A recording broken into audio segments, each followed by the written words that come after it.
So Carmen, thank you as always for a wealth of material and enormously important implications.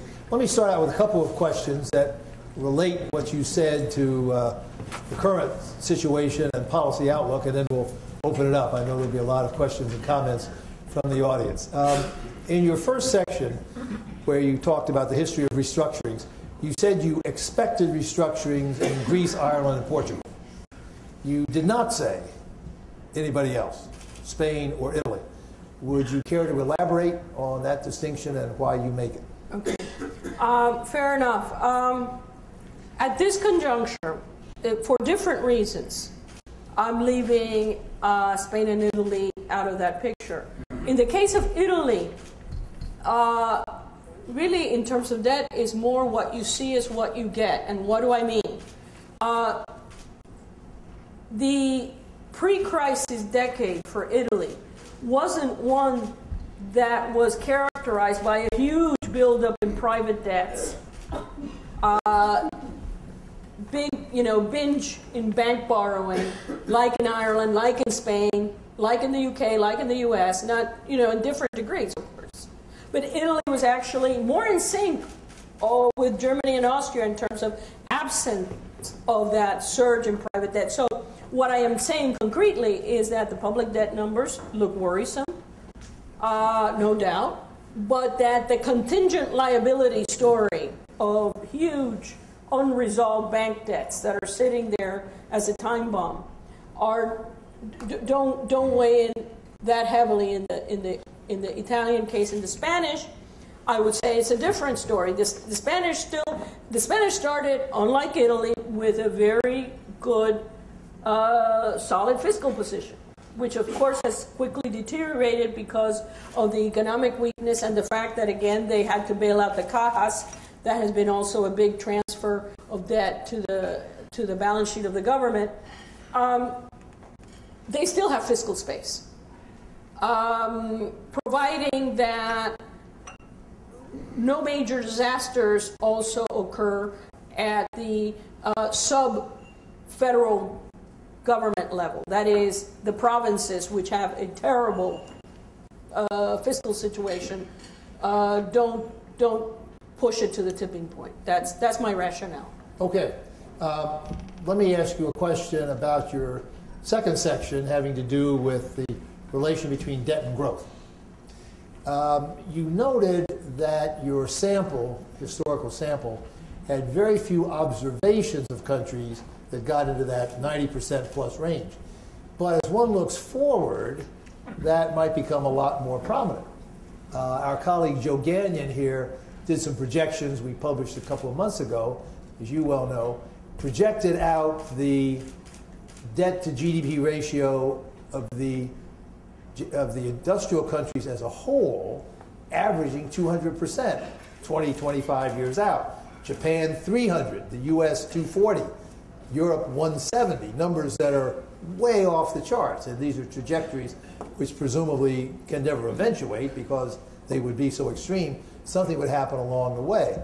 But even if they're only half right or only occur for a while, your conclusion, as I understand it, would suggest we should expect prolonged periods of very slow growth with debt ratios of anything like that for the next couple of decades. Is that the correct implication to draw from your historical analysis? Yes, I would add to that it gets worse. It could be raining. But in addition to the dampening effect of the high public debt, Vincent Reinhart and I did a study for Jackson Hole last year called After the Fall, which looked at the decade after severe financial crises and compared it to the decade before that. And this is something Richard Koo has written a lot about, balance sheet recessions. And these balance sheet recessions involve a deleveraging process that is sluggish, and during that deleveraging, which in our sample took roughly 7 years, again, not written in stone, but that was what it comes out to. In that period, also growth is subpar. So I think you have two reinforcing mechanisms here. The fact that when you have very high levels of government debt, even without interest rate spikes, very high levels of government debt limit your ability to deal with negative shocks. That you're running already close to capacity. So you've got those two things, Fred: the private deleveraging and the public debt overhang. Okay, and then finally, let me ask you a policy question. You implied or stated explicitly several times during the course of your remarks, particularly toward the end, that financial repression will undoubtedly become part of the solution. Would you care to elaborate on that? What are your favorite forms of financial repression? If you were doing a policy design to deploy financial repression to supplement the other parts of the necessary policy package, how would you best do it to achieve the deleveraging purpose, but at the same time minimize adverse effects on capital allocation, economic efficiency, and the like? Without dodging that question, because I was very clear, Fred, and you keep harping on this. He keeps harping on this, But the issue of to evaluate the distortionary effects of a tax, you've got to compare it to something else. And I don't have an answer for that. But if you were to go down the laundry list of what forms financial repression could take, one would tend to generate a certain domestic bias in asset allocation, meaning pension funds and banks more skewed towards domestic assets, specifically domestic government debt. Now, that does have some macroprudential saving grace, in that one of the things that overshot in the decade before the crisis was the huge offshore borrowing by banks. The first chart I showed was one of the buildup in gross external debt, and that was importantly driven by bank borrowing. So from the macroprudential side, that rebalancing towards more domestic investments, which may be a more stable source of funding, may be desirable from a macroprudential standpoint. Now, there are other things that get really tricky, which is sort of what one could, if one were polite, one could say the rebalancing of pension funds. And if one were not polite, one would say the rape and plunder of pension funds, which often actually happens after crises. And let's not forget that Ireland, which has done so many courageous restructurings in terms of their fiscal, I don't mean restructuring of debt, I mean, of their fiscal programs, has used intensively the pension funds as a source. So that has a confiscatory element that is not particularly comforting. How about negative interest rates? Do you A, expect it, B, espouse it? Expect it, yes. Expect it. Look, the very high, it's a question of dosage. A big problem during the Depression was that from 29 to 32, because we had such massive deflation, this is even a greater order of magnitude than what happened in Japan. We had massive deflation, even nominal interest rates that were quite low and even close to zero yielded very high real exposed real interest rates, which were a killer for those that were already highly indebted. So, you know that when you have this big over-leveraging, public and private, real interest rates are a real, danger. Now, Negative interest rates is perhaps a little overreaction on the other side. Okay, the floor is open. We got a lot of hands and questions. We got traveling mic, we got standing mic. So let me ask you to identify yourself and then fire away. Ward McKibben. He's come the farthest from Australia, so he gets the first question. Thanks, Fred. Carmen, Warwick McKibben from the Australian National University and the Brookings Institution across the road. I want you to get a global perspective on the crisis that you're talking about, because you've talked about growth and interest rates on a national level. And the question is, the linkages across countries presumably has changed over time. Could you elaborate on what those linkages are? And the second question is, negative real interest rates in Europe and the US probably mean negative real interest rates throughout the world. And what does it mean for countries like China, India, Asia, Australia, who actually don't have the problems that you're talking about? It's an excellent question. Let me say something about the issue of global linkages and perspective on interest rates from a more global. The problems that I described of public and private debt overhangs really are so dominant in so many advanced economies that accounts for a big chunk of world GDP that, I would view a story of financial repression as not very viable if it was only one country that had the problem. Because the minute that you start, trying to really clamp down on interest rates, you will have, the search for yield elsewhere. In this environment, what makes it, like at the end of World War II, in which the problem was common across the advanced economies, what makes it more probable, it is that it's a common problem.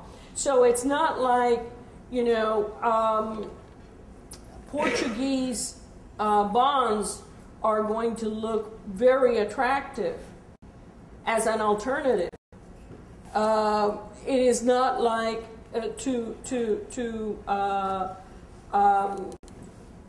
French bonds. They're not, because in different degrees, the need to deal with the debt overhang moves everybody in the same direction.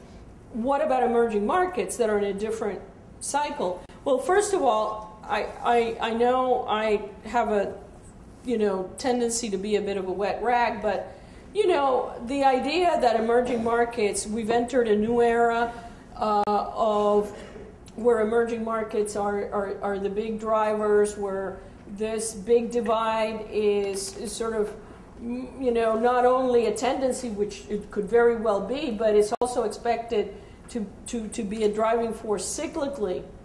I don't subscribe to that view. I do think that between 2008 and now, there are a number of vulnerabilities that have emerged in emerging markets, in part as a result of these very low interest rates. You have very big capital inflows. There's a wonderful set of studies done by my former colleague Enrique Mendoza and Marco Terrones, looking at the strong link between capital inflows and credit growth. And where I'm going concretely is that we've seen a lot of buildup in domestic debt, not so much on external debt, but a lot of buildup in domestic debt in countries like Turkey, in countries like China, in countries like Brazil, Korea. And so the low real interest rates have, I think, weakened, in their cases, what were fairly strong fundamentals back in 2008. Chairman Griezmann. Carmen, what do you do with the issue of the proportion of aggregate, the sum of private and public debt, which is separable theoretically between public and private, yet if you look at the current situation, I would say the whole banking system's debt is ultimately de facto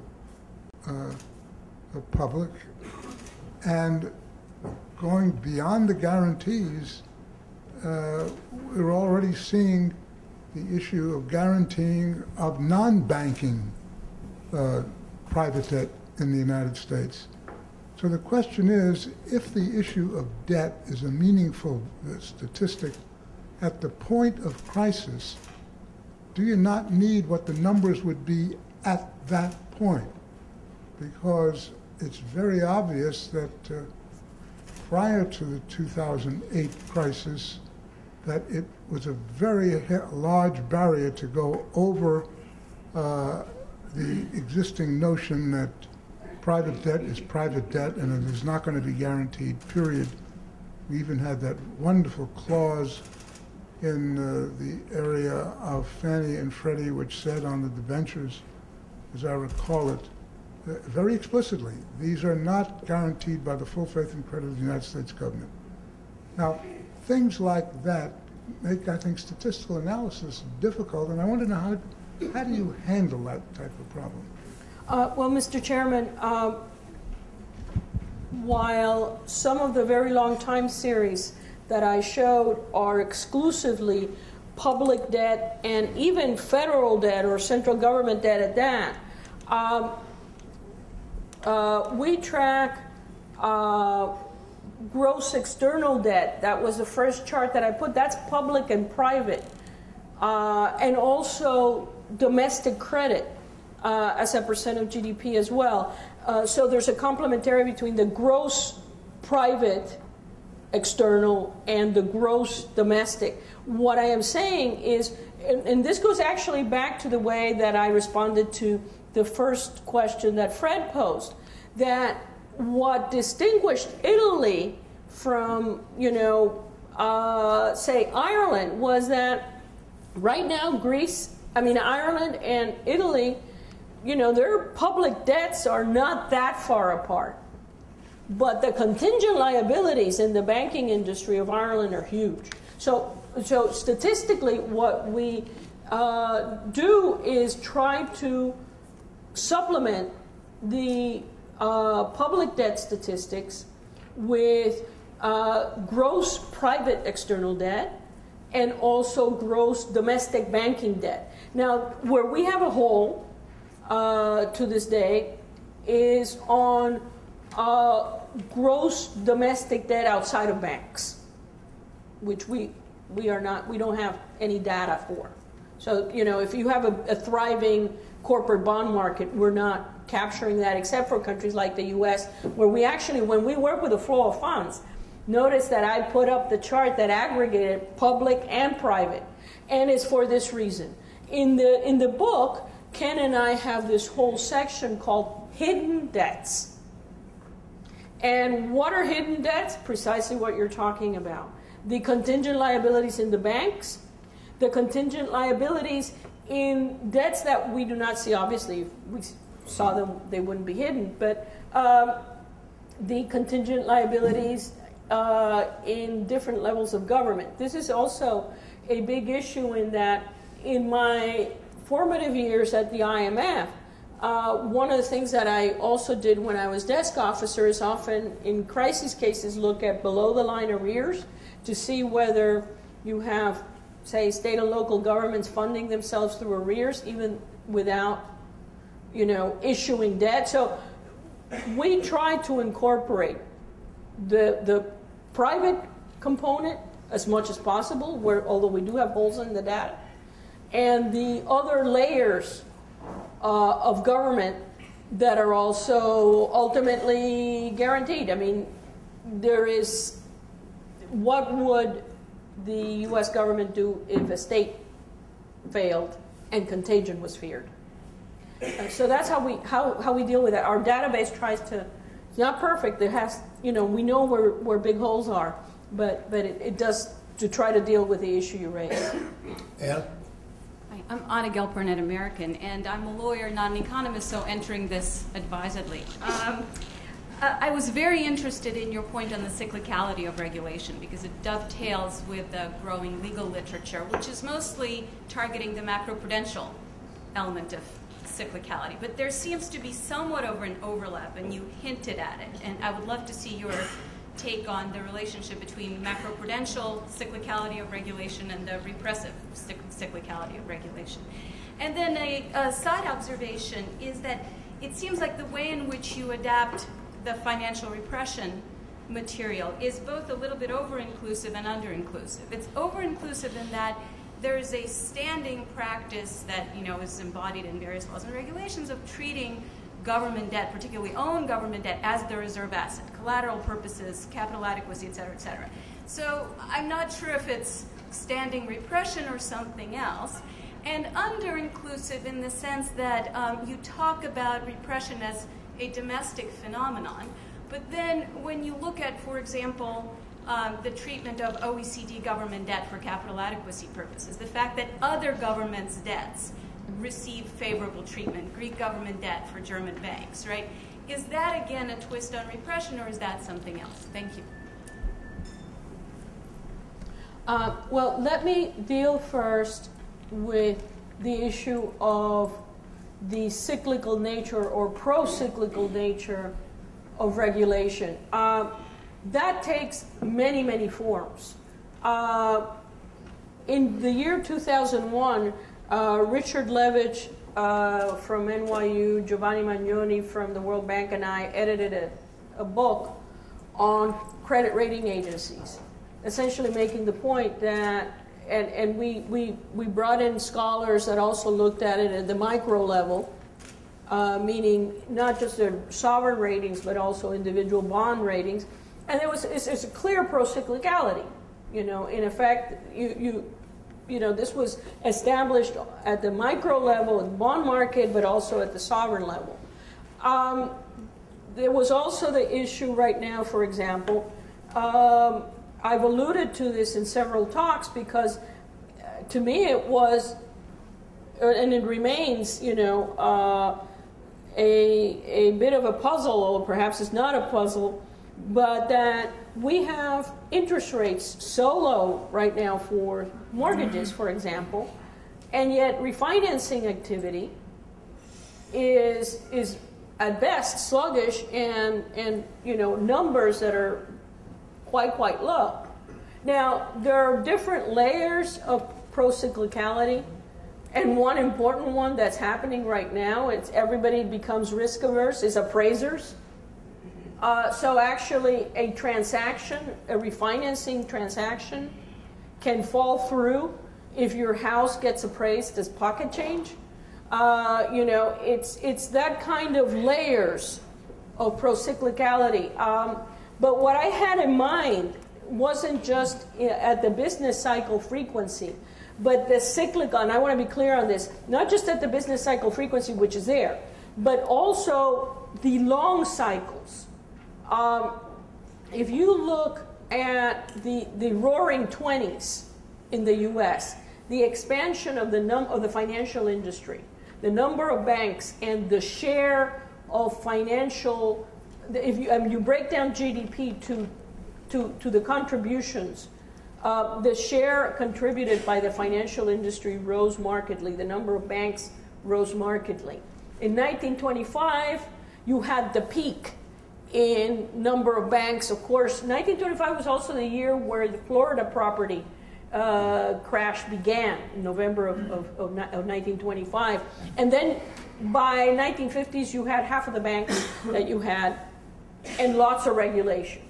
That's a poor, broader indicator saying, that we go through these long cycles of globalization and re-regulation, but there is the business cycle pro-cyclicality, but then there's the post-crisis policy reversals. Raghu Rajam and Luigi Singales have a very interesting paper called The Great Reversals, and some of it is about policy that get undone after financial crises. Very briefly, on the second question of on financial repression and what's included. Look, financial repression is not all about the stick. It is about establishing a closer connection between government and the financial industry, and that is often in the guise of regulation. And the fact is that the liquidity ratios in Basel III and the treatment in Basel II of government debt is preferential. So that it's not like you're necessarily always forcing, it's not that in every which case you're forcing the banks to hold more debt, although moral suasion has been certainly on the rise in Europe since the crisis began, but about inducements, regulation that treats them preferentially. Question up here.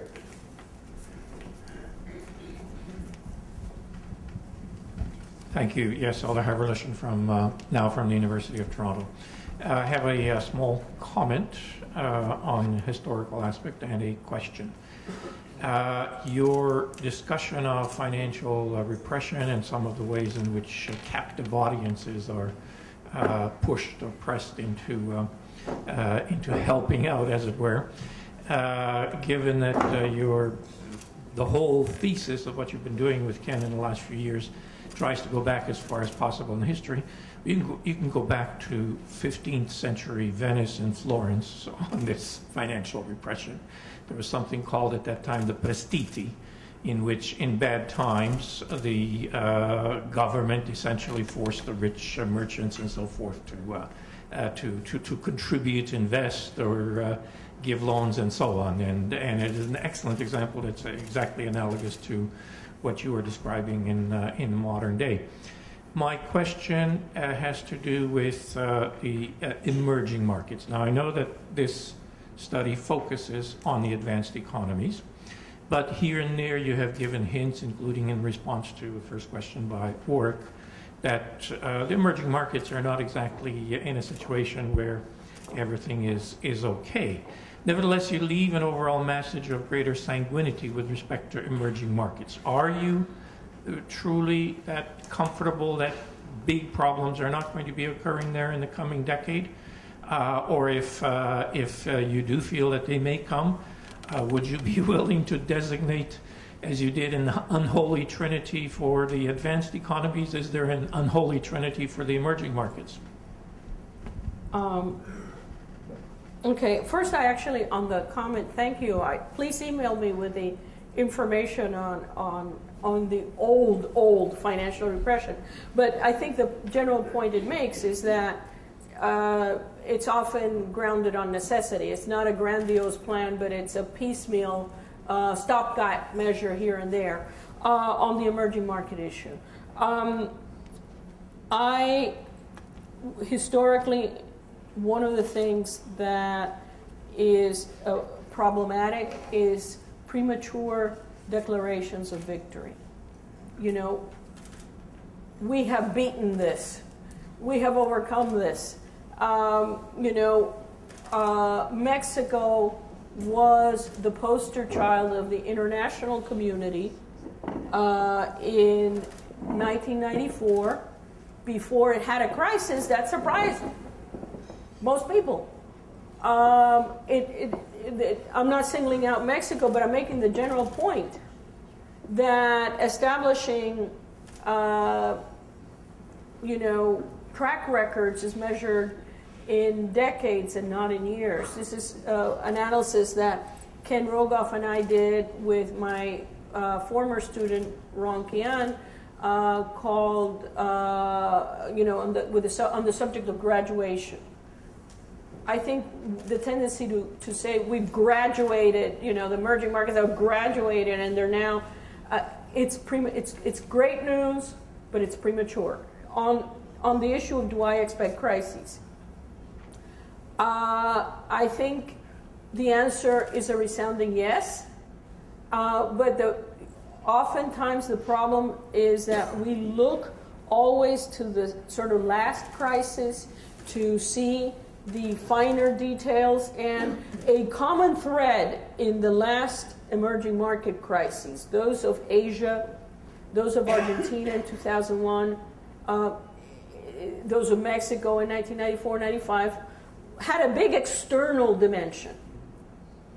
That these countries had been running large current account deficits and had built up external levels of debt that actually would have looked really mild, by advanced economy standards, but actually were substantive by their own historic standards. So the external indicators were definitely a lot worse than anything we're seeing now.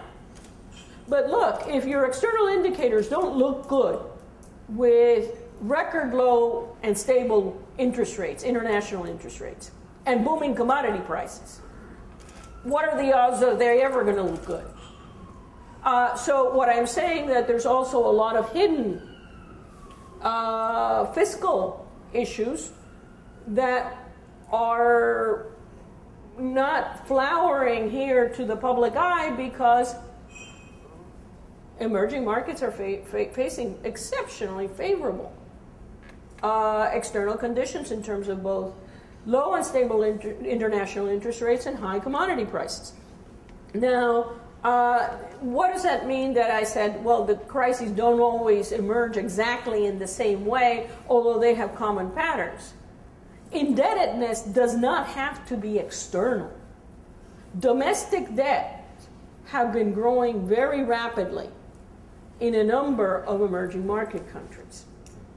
If you look at credit to GDP, if you look at domestic public debt to GDP, which is in fact, for countries like Brazil, a lot of the domestic public debt is held by non-residents. So, there is this blurry line that we're not seeing the external indicators flashing, but domestic indebtedness. China has had a huge increase in the measured stuff. Nick Lardy is our resident expert, and he quickly pointed out to me that credit to GDP is quite on the high side. Essentially what I'm saying is debt buildups, which are occurring and have occurred in several important emerging markets. In Turkey, they have been both external and domestic, but in many others, it has been more of a domestic flavor. That is a source that I monitor, and it's not like, I'm crisis mongering or anything, but debt is debt. Ultimately, and a lot of that domestic debt, especially the domestic securitized public debt, is now in the hands of non-residents. So again, there's a blur between what is domestic and what is external debt. On the optimistic side, and just in the aggregate, I mentioned those projections a minute ago from Joe Gagnon, which showed huge increases, debt-GDP ratios, for all the advanced countries. For the emerging markets, the parallel number was 50%. Compared with 200 for the advanced as a whole. So in the aggregate, and of course lots of individual countries could be different, but in the aggregate that looked relatively good. I would only say, sort of in my role as a wet rag, that those projections, which are of course the reasonable thing to do, are baseline. Now, one phenomenon that does happen, and historically has happened a lot, is that as the inflows persist and the favorable environment persists, governments begin to treat it as permanent rather than temporary and begin to spend accordingly. And so those baselines could be thrown off by, that kind of, which is not unusual if you look at the historic episode. Bill Klein? Looking at the debt overhang of the HIPC countries a few years ago convinced me that you have to look at the real burden of the debt measured by the interest payments subtracting off the real erosion of your stock of debt. If you take the U.S. public debt, federal debt, take the interest payments as a percent of GDP and subtract off last year's debt held by the public multiplied by the increase in the GDP deflator, we had a zero cost of debt from 1950 to 1980, precisely as you were saying, although I think the latter part of that wasn't so much regulation of what you could pay in interest rates as it was inflationary surprise. We no longer have the innocence of inflationary surprise, so that won't work in the future. It turns out that the highest debt burden in the United States was from 1985 to 1998. In that period, the real debt burden, measured in this way, was 2% of GDP. In the last 4 or 5 years, the average real debt burden measured in this way is less than 1% of GDP. So I would submit that at present, the burden of the debt has not yet arrived. We've seen the buildup in the stock, but the burden is to be determined. And that's in some sense what you're talking about. What's going to be the price? Now, there's two considerations there I think are important to keep in mind. There will be a natural tendency for the growth performance to offset the interest rate. So yes, you say we could be surprised by a high interest rate, but that seems kind of unlikely unless we are getting back to a high growth performance, because the Fed's policy determination will tend to lean toward lower interest rates as long as we're in slow growth and high unemployment. So I just would like to submit a bit of what I would call measuring the real burden of the debt, and submit that so far it's not here yet, and there will be some tendency for these scary numbers that might be a shock if you had higher interest rates to be offset by the fact that you'll have higher growth rates, keeping in mind the basic equation of debt sustainability, which is the interest rate minus the growth rate.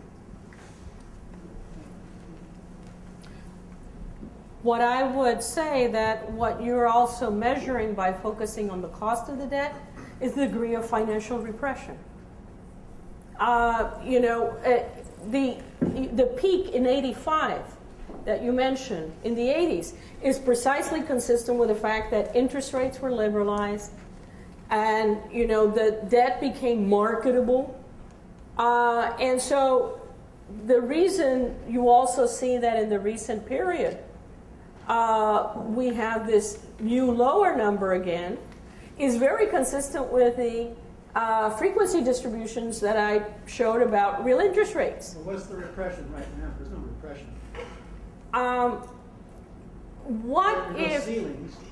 What if, Bill, look at this chart, or the last chart. What if the percent of treasuries in the hands of official institutions wasn't more than 50%? That it was more like what it was normally since 1945. What if?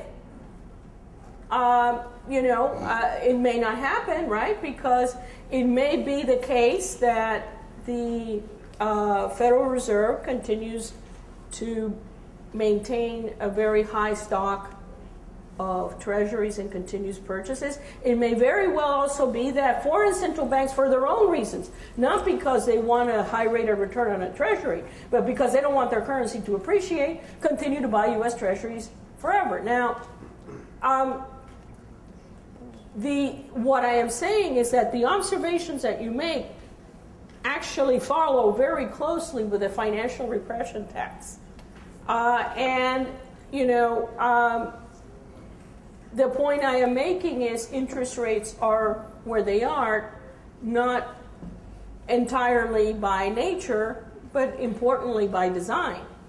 And that is reflected in the heavy-duty official holdings.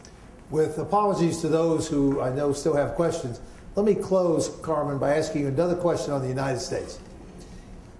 As you well know, there are a lot of people in this country who say, this time it's different. And they cite at least two things. One is the international role, the reserve currency role of the dollar. And the second is the alternatives. Yes, the U.S. has a big debt buildup. Yes, it's getting close to your 90%, or your alternative formulation already well beyond it. But the alternatives look worse. The Europeans, in particular, are in the euro. RMB is not yet a competitor. So you can't really compare it with Iceland or Ireland. Those are small countries. Those are price takers.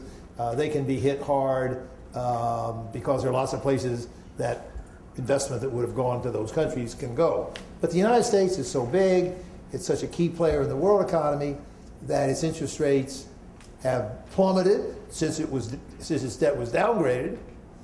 And at least a lot of people think that will continue as long as the Europeans don't get their act together, et cetera, et cetera. So trying to bring to conclusion your thoughts as they relate to the United States now. How do you answer those kinds of concerns? And what would be your prognosis for our own country? Let me say on the issue of why the dollar is held. I don't think that foreign central banks in Asia, Latin America, elsewhere go out and say, okay, let me buy those securities that offer me the greatest rates of return. That is not what their purchases of treasuries or anything else is about. It is about avoiding very significant and sustained currency appreciation. On that basis,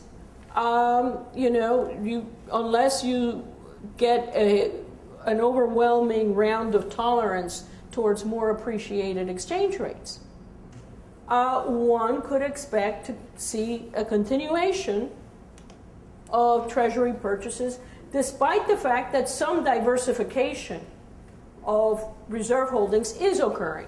Countries have shifted more into gold. India, for example, has increased the share of its foreign exchange reserves that are held in the form of gold.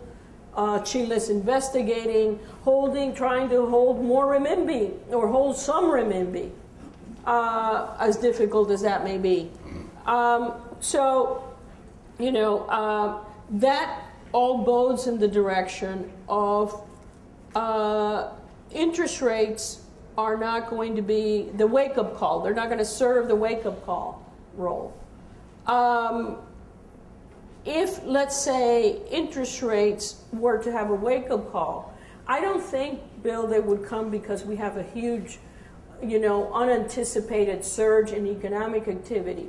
I think, spikes in interest rates could come for any variety of reasons. It could be a negative surprise on temporary, on state and local. What would the policy reaction be? I think the policy reaction would be, as you say, that spike would be a spike, that would be offset.